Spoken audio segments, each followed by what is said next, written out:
여러분, 신앙생활하면서 혹시 이런 생각 해보신 적 없으세요?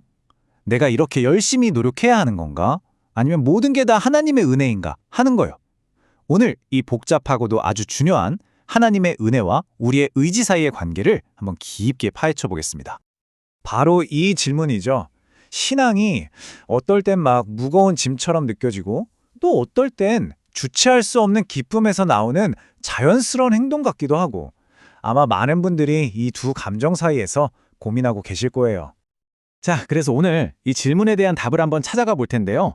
신앙의 핵심 역설에서부터 시작해서 은혜란 무엇인지, 성령께서는 어떻게 일하시는지, 그리고 하나님의 주권과 우리의 자유는 어떤 관계인지, 마지막으로 진짜 믿음의 증거는 무엇인지 차근차근 살펴보겠습니다. 첫 번째 주제, 바로 신앙인의 핵심 역설입니다. 우리는 열심히 해야 한다고 배우죠. 동시에 모든 것이 하나님의 은혜라고도 들어요. 아니, 열심히 하라고 해서 열심히 했는데 또 결국엔 다 하나님의 은혜라고 하고, 그럼 내 노력은 뭐지? 이런 생각 다들 한 번쯤 해보셨을 거예요. 이 팽팽한 긴장감, 여기서부터 시작해보죠. 이 역설을 풀려면요, 우리가 흔히 생각하는 믿음의 영웅들에 대한 생각부터 좀 바꿔야 할지도 몰라요. 우리가 생각하는 완벽한 노력의 모델과는 성경이 보여주는 모습이 좀 다르거든요. 맞아요. 심지어 믿음의 조상이라고 불리는 아브라함조차도 완벽한 거는 거리가 멀었죠. 성경은 사실 위인전이 아니에요. 오히려 그들의 실수, 그 불완전함 속에서 하나님이 어떻게 일하셨는지를 보여주는 뭐랄까 은혜의 증거 모음집에 더 가깝다고 할 수 있죠. 바로 이 구절, 이게 핵심입니다. 하나님이 보신 건 아브라함의 완벽한 행동, 그게 아니었어요. 흔들리기도 하고 실수도 하는 그 불완전한 믿음, 바로 그걸 보시고 의롭다고 괜찮다고 인정해 주셨다는 거예요. 전적으로 은혜죠. 자, 여기서 믿음이 뭔지에 대한 개념을 확실히 잡고 가야 해요. 믿음은요, 우리가 구원이라는 상품을 사기 위해 내야 하는 돈이나 조건이 아니에요. 그게 아니라 하나님이 이미 준비해 두신 은혜라는 선물을 받는 일종의 통로 혹은 그런 수단인 거죠. 아니, 그럼 우리가 열심히 하려는 마음, 그 노력은 다 어디서 오는 걸까요? 바로 여기서 이 역설을 푸는 진짜 열쇠가 등장합니다. 바로 성령의 역사입니다. 이 부분이 정말 놀라운데요. 성령님은 우리를 꼭두각시처럼 조종하시는 게 아니에요. 그 대신에 우리 마음 안에다가 선한 일을 하고 싶다는 소원, 그런 열망을 심어주신다는 거예요. 그러니까 우리의 의지를 꺾는 게 아니라 우리의 쉽다는 마음 자체를 바꿔주시는 거죠. 빌립보서 말씀이 이걸 정확하게 뒷받침해 주죠. 우리 안에서 선한 의지가 생기고 행동으로 이어지는 그 시작점에는 사실 우리에게 그 소원을 주시는 하나님이 계시다는 거예요. 와, 그러니까 우리가 내는 열심조차도 그 근원을 따지고 보면 성령께서 주신 선물인 셈이죠.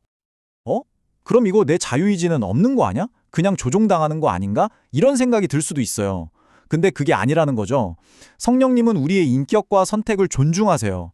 강제로 끌고 가시는 게 아니라 우리 마음을 변화시켜서 우리가 기쁘게 자발적으로 그 길을 가고 싶게 만드시는 겁니다.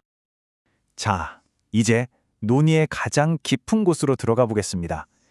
주권 안에서의 자유, 인간의 자유로운 선택과 하나님의 절대적인 통치, 이 두 가지가 어떻게 공존할 수 있을까요? 모순처럼 보이잖아요.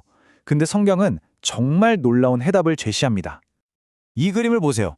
이게 정말 중요한데요. 이 둘은 서로 부딪히는 개념이 아니에요. 오히려 우리의 자유의지라는 작은 원이 하나님의 절대 주권이라는 저 거대한 원 안에 쏙 들어있는 거죠.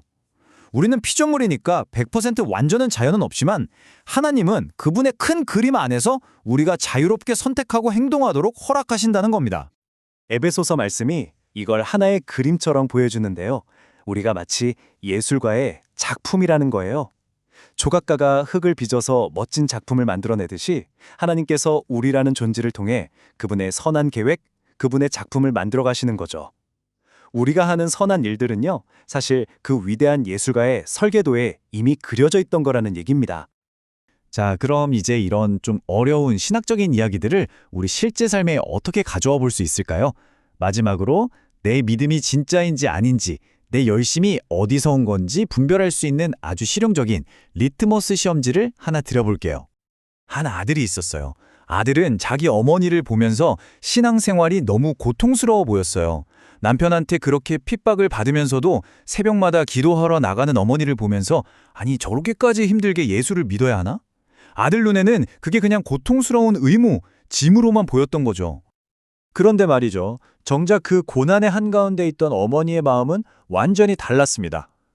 물론 핍박받는 거 힘들죠. 수치스럽죠.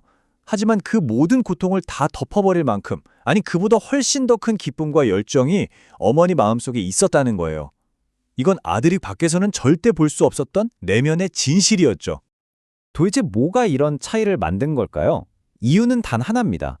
어머니의 그 뜨거운 열정은 스스로 쥐어짜낸 게 아니었어요. 바로 성령께서 선물로 주신 거룩한 열정이었기 때문입니다. 우리가 지금까지 얘기했던 그 추상적인 개념들이 한 사람의 삶에서 이렇게나 다르게 나타나는 겁니다. 자, 그래서 이게 바로 그 리트머스 시험입니다. 내 열심이 나에게서 나온 건지 하나님에게서 나온 건지 구별하는 방법. 그건 바로 그 끝에 교만이 남느냐, 감사가 남느냐를 보는 거예요. 만약 내 열심, 내 신앙생활이 나를 은근히 자랑스럽게 만들고 다른 사람과 비교하게 만든다면 그건 내가 만든 열심일 가능성이 아주 높습니다. 이 문장 꼭 기억해 주세요. 내 믿음이 나를 교만하게 만든다? 그건 내 겁니다. 그런데 내 믿음이 나를 감사하게 만든다?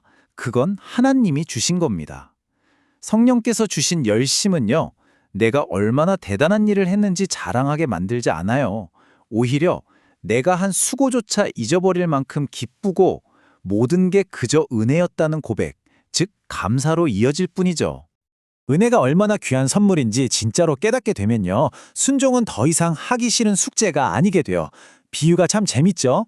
파티에 가려고 정말 예쁜 새 옷을 선물 받았다고 생각해보세요. 어떤 아이가 그 옷을 입고 일부러 진흙탕에 가서 뒹굴겠어요? 안 하죠. 왜? 더 좋은 걸 알았으니까요. 더 좋은 가치를 알기에 기꺼이 그 비단에 머물고 싶어지는 것, 그게 바로 자연스러운 반응이라는 겁니다. 자, 오늘 이야기의 마지막입니다. 이 질문을 스스로에게 한번 던져보셨으면 좋겠어요. 지금 여러분의 신앙은 여러분이 힘겹게 짊어지고 가는 무거운 짐인가요? 아니면 뒤에서 부드럽게 불어와 나를 나아가게 하는 기분 좋은 바람인가요? 아마 그 대답 안에 오늘 우리가 함께 나눈 이야기의 모든 핵심이 담겨 있을 겁니다.